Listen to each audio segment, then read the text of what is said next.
For some reflection on this, we speak to political analyst Professor Stephen Friedman, who joins us now. Professor Friedman, very good morning to you. Thank you so much for your time. Some promises to rally behind the leadership, but we know right at the beginning of this controversial conference, it was really marred by court bids, tensions, and internal friction. Was this expected? Yes, I'm afraid it's always expected, because if you look at the pattern in the ANC over the last few years, there always seem to be these court challenges and counter challenges.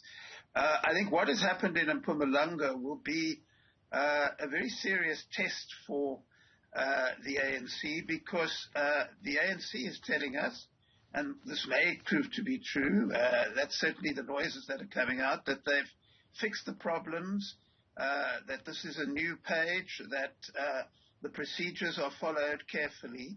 And if that's the case, either nobody will challenge this result in court, or anybody who challenges the result will lose. But we don't know that yet. I mean, despite all the talk of unity in your clip, it's certainly possible that some grouping will go to court on this.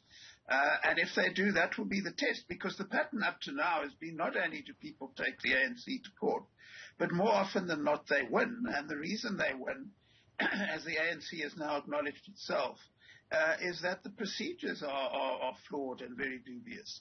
So this will be a very interesting test of whether they've actually fixed the procedures, because in Mpumalanga, which used to be really dominated by current Deputy President Didi Mabuza and his supporters, is now a contested province. It's moved from Mr. Mabuza's supporters to the supporters of President Ramaphosa, but there are obviously other groupings there. So we really will get a sense in the next few days, I think, of whether the ANC has fixed that problem at least. I suppose, as you make mention of Didi Mabuza, there could be some difficulty for him now to launch a campaign to be re-elected as Deputy President of the ANC. How complex will that be? Look, I think that I'd be very surprised if he was re-elected, because, he's got a huge problem. First of all, you will remember that before the Nasrec conference, he promised former President Zuma that Mpumalanga would vote for Nkosazana Dlamini Zuma in a bloc. He then changed his mind because he believed that only Cyril Ramaphosa could win the ANC the 2019 election. And he allowed some of his delegates to vote for Mr. Ramaphosa. And therefore, the Zuma group, or the Makgashure group, whatever you want to call them, or the RT faction, have never forgiven him for that. On the other hand, he was never an ally of the other faction to start off with. And that is why we're seeing in an ANC conference, which is looking increasingly likely to be one in which Mr. Ramaphosa is re-elected quite comfortably, we're seeing huge amount of contest about the deputy presidency. Ronald Lamola is clearly a candidate. There's talk of Jeff Radebe. Lindiwe Sisulu is believed to be interested in either running for president or deputy president. And the fact that it's contested really shows you that Mr. Mabuza is in a difficult position. And of course, as we've just said, his position is not made easier by the fact that the new leadership of Mpumalanga are not supporters of his. So he seems to have also lost his provincial base. And it really doesn't look very likely that he's going to be a strong contender for re-election.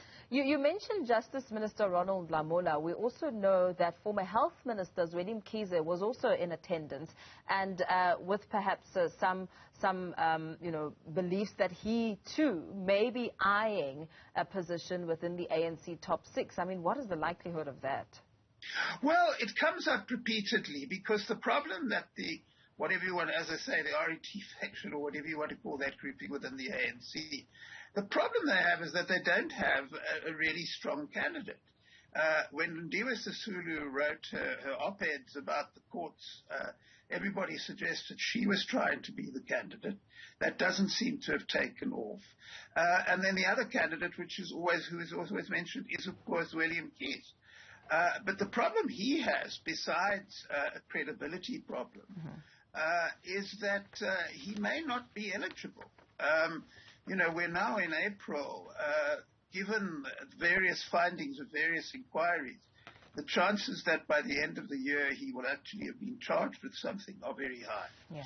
I think the other thing one needs to bear in mind about Zweli Mkhize, and this is something we need to bear in mind about this ANC contest generally, this is that we're going into, in 2024, the first election in our democratic history in which the result is in doubt. In which whether the ANC will get 50% or not is very much not assured.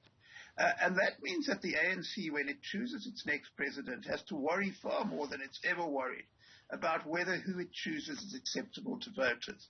And every bit of evidence we have suggests that because of the circumstances of him stepping down as health minister and the allegations against him, Zweli Mkhize would not be a vote winner with most voters. So the odds are very much stacked against him. I mean, unless something very miraculous happens and he's able to clear his name entirely by the end of the year and convince everybody that he did no wrong, he may well be the candidate, but it would be very difficult for him to get elected. And the faction game got a bit complex as there seemed to be a shift in the province's local dynamics when a group that was said to be backing Ramaphosa now formed an alliance with a group which is sympathetic to a suspended ANC Secretary General Ace Magashule. They even had a name, to my understanding, calling themselves Focus. What would this now explain the position of Lindiwe Njali being put in as Deputy Provincial Secretary alongside the new chair? Well, yes, it would explain that. There is, as you heard on your clip, there is a very serious attempt to smooth over divisions, to unite. That seems to be working up to a point in Mpumalanga, judging, as you correctly say, by the fact that the people elected were not only from one faction. Whether it will work for the rest of the year or whether it will work in other provinces, we don't really know yet. But to me, what this indicates, as I said, I think one of the reasons why this kind of unity is possible is that increasingly it looks like the presidency is not really going to be contested in any serious way. I mean, there is talk of a possibility that Eastern Cape will elect a candidate who is not going to support Mr. Ramaphosa, but that's very speculative at this stage. He's already been endorsed in Limpopo. Mandla, who has made it clear that he supports him. And therefore we may well have a situation, and once again, this may be why there's all this speculation about the deputy presidency, in which the presidency is not going to be seriously contested, and that makes it easier for the factions in some parts of the country, at least, to work with each other instead of fighting each other.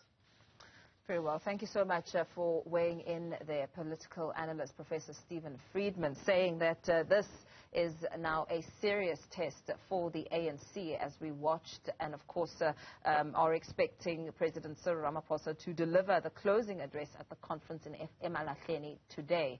Wrapping it there as we give you some reminder of the leading stories that we're tracking this morning.